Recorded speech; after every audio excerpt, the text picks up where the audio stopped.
अच्छा जी, अस्सलाम वालेकुम। तो आज हमारा ना लेक्चर नंबर 19 है। लेक्चर नंबर 19 में वापस क्या है, डी मल्टीप्लेक्सर। लेक्चर शुरू करने से पहले अगर चैनल में न्यू है तो लाजमी इसको लाइक करें, सब्सक्राइब करें, उसको शेयर करें।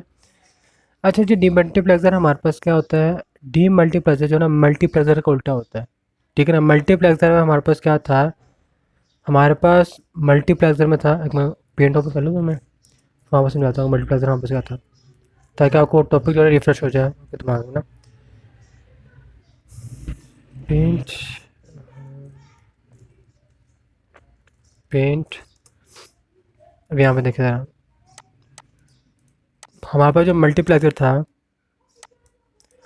उसमें हमारे पास था, मल्टीप्लेक्सर में हमारे पास सेवरल इनपुट आते थे, यानी का फ़ायदा इनपुट आते थे इस तरह करके। ठीक है ना। तो वहाँ पर आउटपुट कितना आता था, सिर्फ एक आता था। ठीक है ना। जबकि आप कह सकते हैं इससे आता है मैक्स, मल्टीप्लेक्सर इसका मतलब होता है। ठीक हो गया। जबकि हमारे पास जो है डी मल्टीप्लेक्सर में क्या होता है, हमारे पास सिर्फ और सिर्फ एक इनपुट होता है। ठीक है, सिर्फ यहाँ पर क्या होता है, एक इनपुट होता है और उसके आउटपुट का फ़ायदा होता है इस तरह करके। ठीक है, डिपेंड करता है हमारे पास कौन सी बिट का हमारे पास इनपुट आ रहा है। ठीक हो गया। अब यहाँ पे देखिए हैंडआउट्स में हमारे पास लिखा हुआ है, demultiplexer has an opposite function to that of the multiplexer, it has a single input and several output. ठीक हो गया। एक इनपुट होता है हमारे पास और का फ़ायदा इसका आउटपुट होता है। A demultiplexer is also known as data distributor. ठीक है, एमसीक्यूज में आ सकता है। ठीक है, मैं आपसे ये कहूँगा कि एमसीक्यूज अगर आप प्रिपेयर करने हैं ना, बस आप हैंड आउट से रीड करना, कोई एडिशनल किसी के पढ़ने की ज़रूरत नहीं है एमसीक्यूज वगैरह। बस आप हैंड आउट रीड करें और साथ साथ कॉन्सेप्ट क्लियर करें अपने। ठीक है, अगर आप कॉन्सेप्ट क्लियर है, हैंड आउट्स आपको थोड़ा बहुत आते हैं, बस ठीक है, आपको सारे के सारे ए टू जी ओके हो जाएंगे, पेपर्स वगैरह भी, एमसीक्यूज भी हो जाएंगे, शॉर्ट भी हो जाएंगे, लॉन्ग भी हो जाएंगे। अब यहाँ पे देखें ज़रा, हमारे पास जो है ना, जैसे मल्टीप्लेक्सर बनाते हैं, हमारे पास नंबर ऑफ पिन्स होती हैं, एक कंट्रोल पिन्स होती हैं, वहाँ पे इनपुट आ गया, यहाँ पर आउटपुट आ गया। ठीक है ना। सेम मैटेज डी मल्टीप्लेक्सर में क्या होता है, यहाँ पर कंट्रोल स्ट्रक्चर है, जिसे कंट्रोल पिन्स कहते होते हैं हमारे पास। ठीक है ना, क्योंकि यहाँ पे देख रहे हैं इस हिसाब से, अगर इसकी I1 की वैल्यू क्या होगी, 1 होगी, तो नोट गेट क्या कर देगा, उसको जीरो कर देगा। यहाँ पे यानी कि जीरो मौजूद है। ठीक है, और यहाँ से वापस क्या आएगा, 1 आएगा इधर, ये वाले पॉइंट है ना, ये वाला पॉइंट है और क्या आएगा, 1 आएगा, इधर क्या आएगा, 0 आएगा। यहाँ पे दो वैल्यू चेंज होगी ना एक ही जगह पर। ठीक है, इस सिस्टम क्या कहते हैं, कंट्रोल यूनिट कहते होते हैं, कंट्रोल स्ट्रक्चर सिस्टम कहते हैं। ठीक है, ओके। ये वहाँ पे एक इनपुट आ रहा है, एक इनपुट आ रहा है, ये इनपुट जो है ये कंट्रोल करेगा। ठीक हो गया।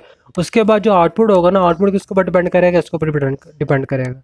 इनपुट यहाँ से आएगा, इनपुट इनके साथ कंबाइन होकर जो है ना, ऑटोमेटिकली क्या जनरेट करेगा, एक आउटपुट जनरेट करेगा। ठीक हो गया। क्योंकि अगर आप देखें यहाँ पे 3 इनपुट आ रहे हैं इसके अंदर, 1 2 3, ये तीसरा कौन सा आ गया, ये वाला आ रहा है, दरमियान वाला जो है ना वहाँ पर ये डेड इनपुट है। जबकि जो ये वाला और ये वाला जो इनपुट आ रहा है ना, वापस कहाँ से आ रहा है, यहाँ से आ रहा है। ठीक है, इसका मतलब कि जो आउटपुट है इन तीन चीज़ों पे हमारे पास डिपेंड कर रहे हैं। ठीक हो गया। अब उसके बाद वापस application of demultiplexer use to connect single source to multiple destination. One use of the demultiplexer is the output of ALU circuit. The output of the ALU has to be stored in one of the multiple register or storage unit. The data input of the demultiplier is connected to the output of the ALU. Each output of the demultiplier is connected to each of the multiple register by selecting the appropriate output data from the ALU is routed to the appropriate register for storage. आपको ये register क्या बता रहे हैं, एक हमारे पास topic था CS101 में रजिस्टर का टॉपिक। ठीक है ना। उसमें हमारे पास क्या था, एक हमारे पास उसके अंदर इन्फॉर्मेशन रजिस्टर होता है, प्रोग्राम काउंटर होता है। ठीक है ना। और एक जो कैलकुलेट करके वहाँ पर ALU के बाद भेजता था वैल्यू, एक वो हमारे पास था, उसका नाम मैं भूल गया, मेरे पास उसका नाम इन्फॉर्मेशन काउंटर ऐसे कुछ नाम था उसका। ठीक है ना। ये इस चीज़ के बारे में बता रहे हैं। डी मल्टीप्लेक्सर जो है ना वैसे ही काम करता है, बल्कि उसमें यूज़ भी होता है कभी कभार। यहाँ पर एक डायग्राम बनी हुई है वाली। ठीक है ना। रजिस्टर को यूज़ करते हुए उन्होंने एक डायग्राम बनाई है, वो ये है कि हमारे पास एक सीरियल ट्रांसमिशन लाइन आ रही है, जहाँ से हमारे पास इनपुट आएगा। ठीक है ना। यहाँ से हमारे पास इनपुट आएगा, यहाँ पर अनेबलर है, अनेबलर के ऊपर क्या लगा हुआ है, बबल लगा हुआ है। इसका मतलब क्या है, ये सर्किट बना हुआ है कंट्रोल सर्किट। ठीक है ना। हमारे पास यहाँ पे जो बना हुआ है बॉक्स बना हुआ है, यहाँ पर पूरा सर्किट बना होगा, इससे आपका सर्किट बना होगा इसका। ठीक है ना। अब क्या होगा, हमारे पास हमारे पास कुछ वैल्यूज यहाँ पर रहेंगी, ये वैल्यूज यहाँ पर आगे क्या करेंगे, हम एज अ काउंटर आप कह सकते हैं स्टोर करेंगे वैल्यूज़ को। जैसे कहते हैं ना, जो आप प्रोग्राम काउंटर था रजिस्टर के अंदर, जो पुरानी प्रीवियस वैल्यू थी उसको क्या करता था, सेव करता था। ठीक है, ताकि हमें मालूम हो सके नेक्स्ट वैल्यू कौन सी आनी है। ठीक है ना। ये भी वही काउंटर है। काउंटर क्या करता है, हमारे पास कितनी मरतबा यहाँ पर लूप चल चुका है। ठीक है ना, ये वो चीज़ है यहाँ पे एक इनपुट आ रहा है और यहाँ पे देख रहे हैं वहाँ पर आउटपुट कितने आ रहे हैं, 8 आउटपुट आ रहे हैं। क्लियर है कोई चीज़ का, सारा प्रोसीजर वही है हमारे पास जैसे हमने एनकोडिंग का पढ़ा था, डिकोडर का पढ़ा था, बस फ़र्क है एनकोडिंग और मल्टीप्लेक्सर में। एनकोडिंग में हमारे पास होता था जितने नंबर ऑफ इनपुट है ना उसके दुगने वापस क्या होते हैं आउट, मिसाल के तौर पर बस 8 इनपुट आ रहे हैं, 8 का मतलब 2 3 और 3 आउटपुट आएंगे इसका मतलब आपका। ठीक है ना, इसके आपको फॉर्मूला बताया था एनकोडिंग वाले में।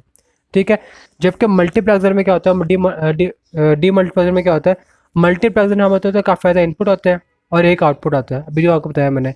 जबकि डी मल्टीप्लेक्सर में क्या होता है, आपके पास एक इनपुट आता है और काफ़ी ज़्यादा आउटपुट होते हैं। यहाँ पे देख रहे हैं एक इनपुट है और काफ़ी ज़्यादा आउटपुट आ गया हमारे पास। ठीक हो गया। आगे हमारे पास है प्रोग्रामेबल लॉजिक डिवाइस, जो हमने शुरू के लेक्चर में पढ़ा था, मेरे ख्याल लेक्चर नंबर 1 में था ये PLD। ठीक है, तो लेक्चर नंबर 19 में दोबारा अब जाकर आया ये PLD। यहाँ पास होता है कि इसमें वहाँ पर मैंने एग्जाम्पल दी थी वॉशिंग मशीन वाली, जिसमें हमारा लिड ओपन होता है, जो पानी का लेवल रेज होता है, फिर उसके बाद खुद ब खुद लिड बना होता है। ठीक है ना, खुद ब खुद मशीन स्टार्ट होती है। ठीक है ना, प्रोग्रामेबल लॉजिक डिवाइस की वजह से। अच्छा जी, अब यहाँ पे देखा programmable logic device are used in many application to replace the logic gates and MSI chips.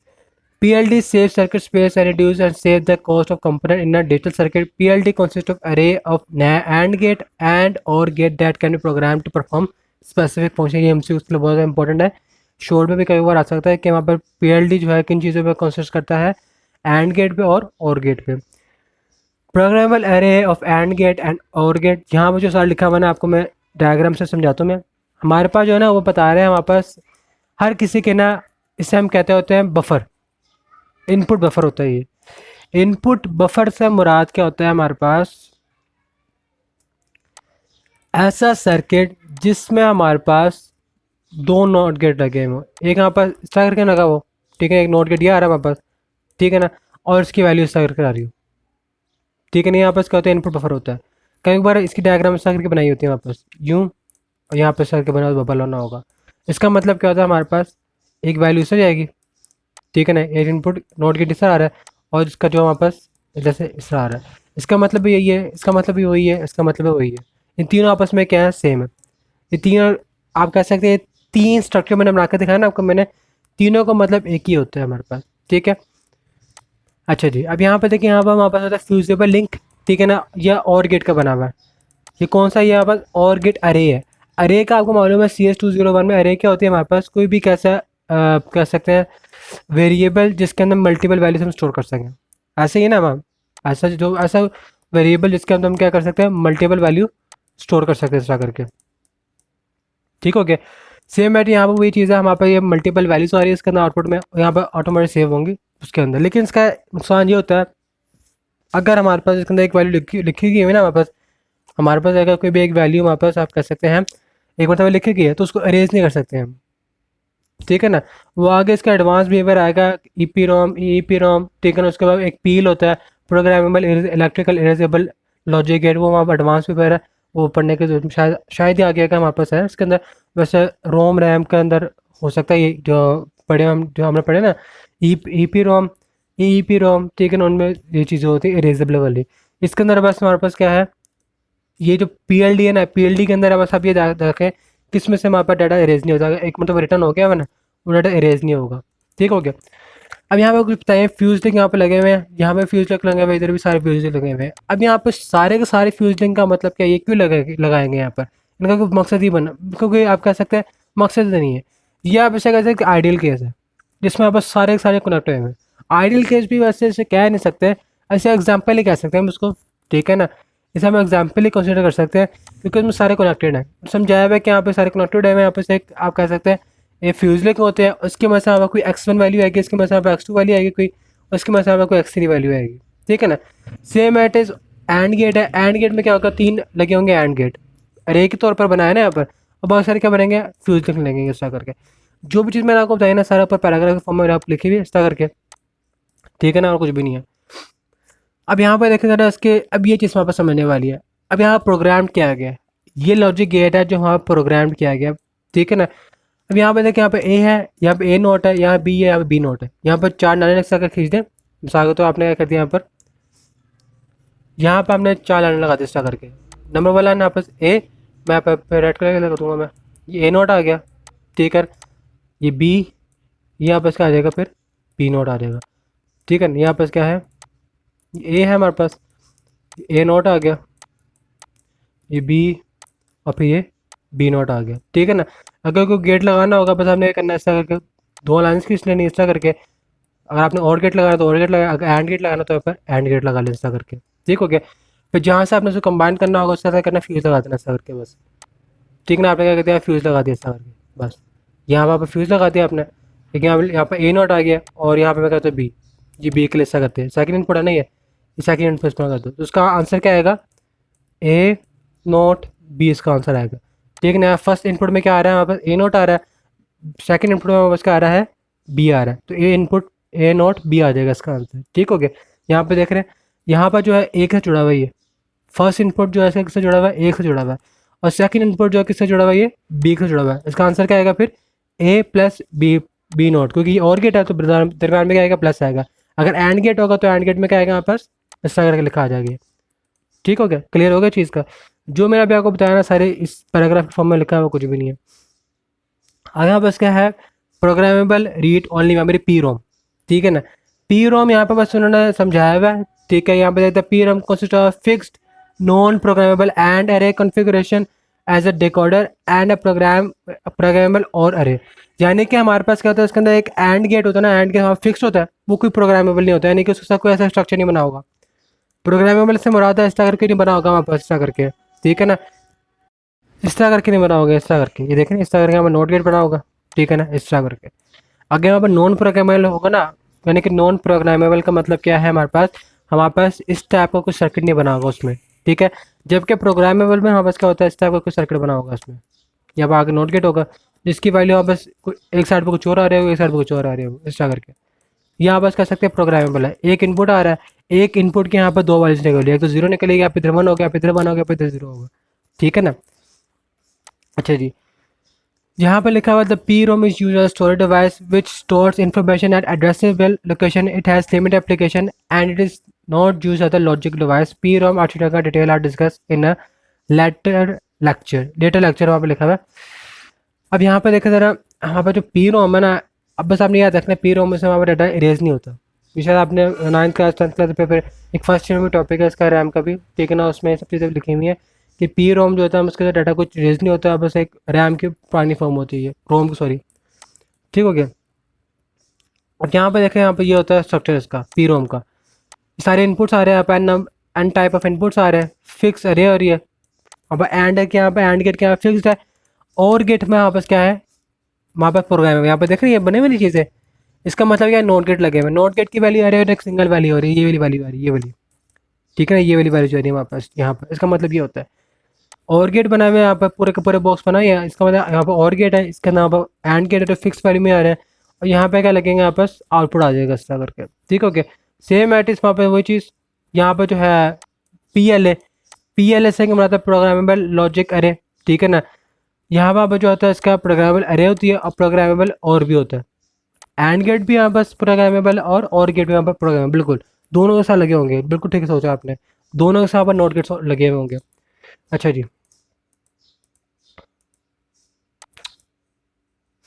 अब यहाँ पे देख रहे हैं आगे हमारे पास है P E L. P E L हमारे पास होता है प्रोग्रामेबल अरे लॉजिक। ठीक है ना। अब यहाँ पे जो है ना, हमारे पास इसके अंदर क्या होता है, हमारे पास इसके अंदर एंड अरे हमारे पास क्या होते हैं, प्रोग्रामेबल होते हैं, जबकि और हमारे पास क्या होता है, फिक्स होता है। आपको समझ आ गया होगा इन चीज़ों का क्या मतलब है। हाँ भाई, जो एंड के साथ क्या लगा होगा, नोट गेट लगा होगा, और के साथ क्या होगा, फिक्स होगा वो। ठीक हो गया। और उसका जो आउटपुट क्या होगा, शो हो जाएगा बस, और कुछ भी नहीं है भाई, आप बस समझने के लिए है, और कुछ भी नहीं है लिखा हुआ, क्योंकि इसका बस यहाँ पर समझाया हुआ उन्होंने। इसका यूसेज क्या होगा अगले लेक्चर में, मेरे ख्याल से शायद है। आगे यहाँ पर है जेनरिक अरे लॉजिक, जिसे हम कहते हैं गैल।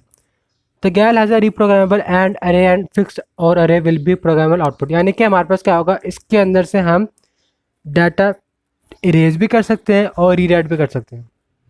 ठीक हो गया। सिर्फ और सिर्फ जेनेरिक अरे लॉजिक में, जिसकी शॉर्ट फॉर्म क्या है, जी ए एल। ठीक हो गया, बस आपने ये चीज़ याद रखनी है। और ये किससे मिलके बनती है, हमारे पास ई स्क्वेयर सी मॉस से हमारे पास मिलके बनती है। सी मॉस का मैंने आपको शायद शुरू में बताया है, मैंने वहाँ पर लेक्चर में भी आया था, CMOS T T L T हमारे पास में आई थी। ठीक हो गया। फिर भी इसका नाम क्या, इलेक्ट्रिकली इरेजेबल ई स्क्वेयर का मतलब क्या होता है, दो मतलब वही लिखा हुआ है। ठीक है ना, यानी कि electrically erasable CMOS instead of bipolar technology and fusible link. Bipolar technology का मतलब क्या है, जो सिर्फ राइट करती है, रीराइट नहीं कर सकती, ठीक है ना, ये वो चीज़ है। अच्छा जी, आगे हमारे पास क्या है, ये गैल का आपका ब्लॉक डायग्राम बनेगा यहाँ पास, यहाँ पे एंड गेट की भी प्रोग्रामेबल है और गेट यहाँ पास क्या है, प्रोग्रामेबल है हमारे पास, ठीक हो गया। आगे यहाँ पे पैल का प्रोग्रामिंग सर्किट किस तरह होगा, इस तरह के बनता है हमारे पास, ठीक है ना। यहाँ पे एंड गेट लगे हुए हैं, एंड गेट को कंबाइन करके लिखना और गेट के साथ, यहाँ पे पैल का सर्किट बन जाएगा, ठीक है ना। और ये कौन सी फॉर्म बनेगी यहाँ पे, ये स्टैंडर्ड फॉर्म बनेगी इसकी, एसओपी की, सम ऑफ प्रोडक्ट की फॉर्म बनेगी, ठीक हो गया। ये चीज़ आपको मालूम है, सम ऑफ प्रोडक्ट क्या होता है और प्रोडक्ट ऑफ सम क्या होता है हमारे पास, ठीक है। सब चीज़ें आपको सब चीज़ें क्लियर करवा चुका पिछले पुराने लेक्चर्स में। आगे वहाँ पर ये लिखा हुआ है कि सर्किट बना है वहाँ पर, इसके अंदर वहाँ पर क्या है, ये दो कंट्रोल स्ट्रक्चर बने हुए हैं, यहाँ पर देखें, इससे हम कहते हैं इनपुट बफर, यहाँ पर उन्होंने कहते हैं लिखा हुआ भी है, ये रहा, इससे हम क्या कहते हैं, इनपुट बफर, जिसमें से एक इनपुट से दो वैल्यू निकाल रहे हैं यहाँ पर, ठीक है ना, दो वैल्यू आ रही है ऐसा करके, ठीक है। कुछ लोग इसे कहते हैं कंट्रोल स्ट्रक्चर कहते हैं, कुछ इन्हें इनपुट बफर कहते हैं, लेकिन मोस्टली इसे कहते हैं इनपुट बफर ही कहते होते हैं। अब यहाँ पे देखिए, यहाँ पे ए जो यहाँ पे लगा है ना, ये एंड गेट के साथ एक वैल्यू के साथ लगा हुआ है, यहाँ पे लाइन लगी हुई इस करके, इसका मतलब क्या है, दोनों के सेम वैल्यूज हैं। यहाँ पे जो वैल्यू आएगी, यहाँ पे जो वैल्यू आएंगी ना, उन दोनों की सेम वैल्यू होगी। अगर मैं आगे तो अभी यहाँ पर वैल्यू आ रही है ए डॉट, यहाँ पर सेकंड वैल्यू बी है, तो यहाँ पर भी ए बी होगा, इधर भी ए बी होगा, ठीक है ना। तो इसका डॉट प्रोडक्ट क्या होगा, A B dot A B का हो जाएगा वहाँ पर, तो उसका आंसर क्या आएगा, ए खाली ए बी आ जाएगा, अकॉर्डिंग टू फॉर्मूला जो लेक्चर नंबर मेरे ख्याल से 7-6 में लिखे हैं, सारे के सारे फॉर्मूले जो लिखे हुए हैं, ठीक है ना। सेम है, ये फ्यूज़ लगे हुए यहाँ पर, फ्यूज़ जैसे हमने वहाँ पर लगाते हैं ना, फ्यूज़ लगाते हैं, लाइन्स लगाती है, अगर आप उसके जो क्रॉस भी लगाते हैं ना, वो भी ठीक है। अगर आप लाइन्स लगाना चाहते हैं लाइन्स लगा दें, अगर क्रॉस लगाना तो क्रॉस लगा दें, ठीक हो गया। आगे हमारे पास है पैल आउटपुट, जो मैंने आपको आउटपुट बताया ना, इसका जो आउटपुट क्या आएगा, सम ऑफ प्रोडक्ट में आएगा, क्यों, क्योंकि यहाँ पर और गेट लगा हुआ है, यहाँ पे एंड गेट लगा हुआ है, एंड गेट से क्या होगा, वहाँ पर इस तरह की वैल्यूज आ जाएंगी, ये देख रहे हैं, इस तरह की वैल्यूज आ जाएंगी, और गेट से वहाँ पर एक सम ऑफ प्रोडक्ट की वैल्यू आ जाएगी, ये वो चीज़ बनी हुई है यहाँ पर, ठीक हो गया। जो चीज़ मैंने आपको बताई है वो यहाँ पर आउटपुट फॉर्म में लिखी है पूरी की पूरी, यहाँ पर आउटपुट क्या आएगा, सम ऑफ प्रोडक्ट में आएगा, ये दो पॉइंट्स लिखे हुए ना, ये देखे देना, ठीक है ना। एक्टिव हाई का, एक्टिव हाई और एक्टिव लो का मतलब क्या होता है हमारे पास, एक्टिव हाई ये होते हैं हमारे पास, यहाँ पे एक्टिव हाई आएगा, फिर यहाँ पर क्या आएगा, एक्टिव लो आएगा, ठीक हो गया। अच्छा जी, अब उसके यहाँ पास क्या है, उसका कोई एक सर्किट बना दिया, ब्लॉक डायग्राम बना दिया, ब्लॉक डायग्राम में क्या है, एंड गेट लगा हुआ है और गेट लगे हुए हैं, ठीक है ना। आगे आप आउटपुट लॉजिक गेट आ गए इसके, ठीक हो गया। आगे हमारे पास है combination output with active low output. Active low का मतलब क्या है, यहाँ पर नोट गेट होता है ना, नोट गेट से एक तो या तो आगे आगे अगर वहाँ पर क्या होगी, हाई वैल्यू होगी, तो नोट गेट क्या कर देगा, उसको लो कर देगा, ठीक है ना। एक्टिव लो का मतलब ये होता है हमारे पास, ठीक हो गया। अगर यहाँ पर हाई वैल्यू आ रही है ना, इधर हाई वैल्यू आ रही है, नोट गेट क्या कर देगा, उसको लो कर देगा, जिससे हम क्या कहते हैं, एक्टिव लो आउटपुट कहते होते हैं, ठीक हो गया। यहाँ पर लिखा हुआ है गेट फ्रॉम एंड गेट अरे, ये वहाँ पर क्या बना हुआ है, ये और गेट बना हुआ है, और गेट से वहाँ पर क्या बना है, ये नोट गेट, फिर यहाँ से कोई ना कुछ का इनपुट आउटपुट आएगा, दोबारा नोट गेट के पास चलाएगा, फिर ये पूरा चलता रहेगा सर्कल, ठीक हो गया। यहाँ पर वो चीज़ लिखी है जो मैंने आपको बताई है, मैंने आपको, ठीक है ना। यहाँ पर कुछ कॉम्बिनेशन इनपुट है, उसमें से आउटपुट निकलेगा, फिर दोबारा कनेक्टेड बैक हो जाएगा इनपुट के साथ, एंड गेट से जाएगा, ठीक है, फिर दोबारा आउटपुट निकलेगा, स्टैक बफर हो जाएगा, फिर दोबारा इनपुट में जाएगा, फिर इसको इन्वर्टिंग नॉन इन्वर्टिंग होंगे, फिर बफर से लो इन्वर्टिंग होगा, नॉन इन्वर्टिंग होगा, जो जारी बात है, तो कुछ ना कुछ यहाँ पे इन्वर्ट होगा, फिर नॉन इन्वर्ट होगा, ठीक है ना।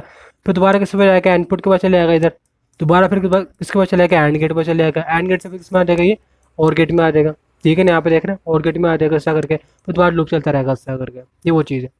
अगर अब यहाँ पर हम क्या लगा दें, जोर गेट लगा दें, ये कौन सा गेट है, ये जोर गेट, यानी हम कहते हैं एक्स और, ठीक है ना।